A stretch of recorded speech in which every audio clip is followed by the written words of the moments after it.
The Daily Brad Devotions. Today's reflection with Pastor Jeff Eliscopides.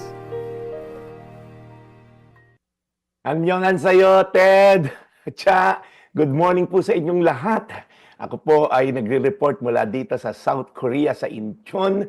At ako po ay umaattend ngayong pangkasalukuyan dito sa isang napaka-memorable event po. 50 years na po ito, yung anniversary po ng Lausanne Congress. Sa mga pastor po nakikinig, I'm sure familiar kayo dito. Ini-start po ito nila Billy Graham, John Stott at ang mga samahan po ng mga Christian churches noong 1974. So ngayon po, ginaganap dito sa South Korea.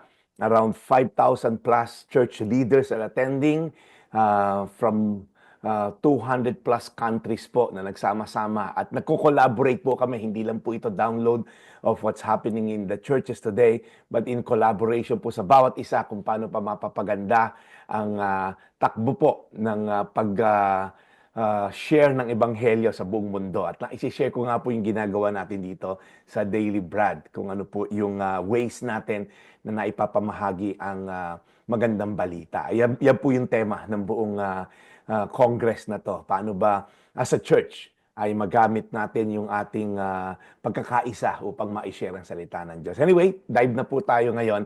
Alam niyo po ba yung mga moments sa buhay niyo na parang gumuguho yung lahat?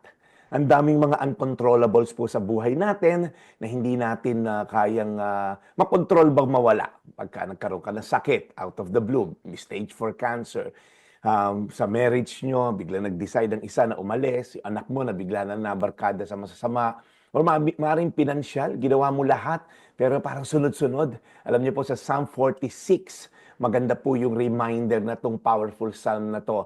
At sinasabi po rito, okay, sa Salmo 46 verse 1, ang Diyos ang ating kanlungan at kalakasan.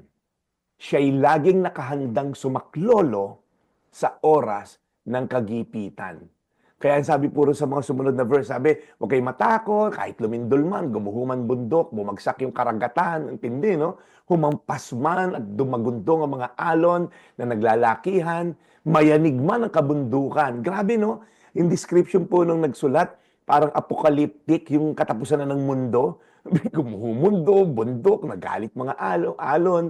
Pero kahit gaano katindi yung mga pagsubok at kalamidad, ang sabi po rito, we will not fear. It's not based on emotion, it's based on a decision. Hindi kami matatakot. Bakit? Kasi sabi niya, God is our refuge. Siya ang aming sandalan at kalakasan.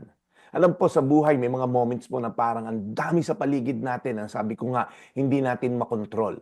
Mga problema sa pamilya, health issues, struggles po sa pinansyal, at kung ano-ano pa.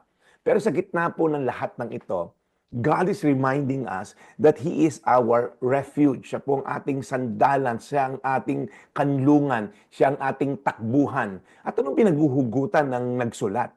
Saan ba nanggagaling yung kumpiyansya niya? Kapatid, hindi ibig sabihin na to walang bagyo sa buhay natin na darating, ha? Darating at darating ang storms. Pero the promise is, He is very present in times of trouble. Sabi po kasi ron sa English version, are very help in times of trouble. Ibig sabihin, kasama natin siya. Nandyan siya. Linggo-linggo na lang narinig nyo sa akin yan. Ang kailangan natin more than anything ay ang kanyang presensya. At kaya nating magbigay, at kaya niya rather magbigay ng lakas. Kahit gaano kalaki po yung pagsubok natin. Hindi po siya malayo. He is with us. Okay? Nandito po siya ngayon. So kaya po, if you're going through tough times today, mag-pause ka lang, take a deep breath, and remember, God is our refuge. Siya po ang ating takbuhan. Hindi mo kailangan bitbitin yung bigat ng mundo. Hayaan mong siyang iyong maging kalakasan. Kaya po magdasal tayo, i-lay down mo yung mga takot mo, anxiety mo before Him. Alright? Ito pong mundo na to, maraming uncontrollables. We will always be shaken. But we can run to God who is the unshakable God. Siya lang po hindi natitinag. Siya po ang ating takbuhan, siya ang ating kalungan, siya ang ating source ng ating kalakasan. Our very help in times of trouble. So ulitin ko po, Salmo 46:1, ang Diyos ang ating kanlungan at kalakasan, siya'y laging nakahandang sumaklolo sa oras ng kagipitan. Tayo manalangin, Panginoon. Salamat po. Dahil we can call you our Father. Lord, ang pinakaugat ng lahat ng tinuturo namin dito ay nag-boil daw sa isang salita, relationship. Kapag kami may relasyon sa iyo, ang kumpiyansa, Lord God, ay doon manggagaling. Na pwede ka naming takbuhan dahil you will never leave us, you will never condemn us, Lord God. Hindi mo kami i-judge, masama ka ganyan, nagkasala ka kanina.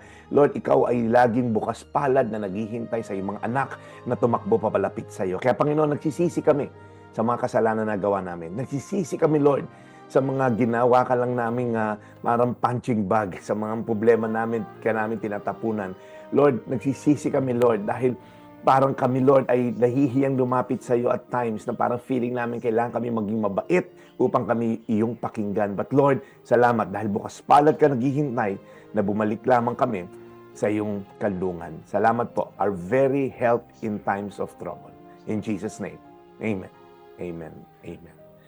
Amen. Thank you, Lord. Ted, I just have to go. Magsisimula na ang ating seminar dito. Maaga po kasi ang oras dito, kaya medyo pagpaumanhin nyo na hindi po ako nakakapunta sa inyo ng live every morning. God bless you. This is Pastor Jeff, your daily bread, your daily dose of inspiration. Sarang kamida.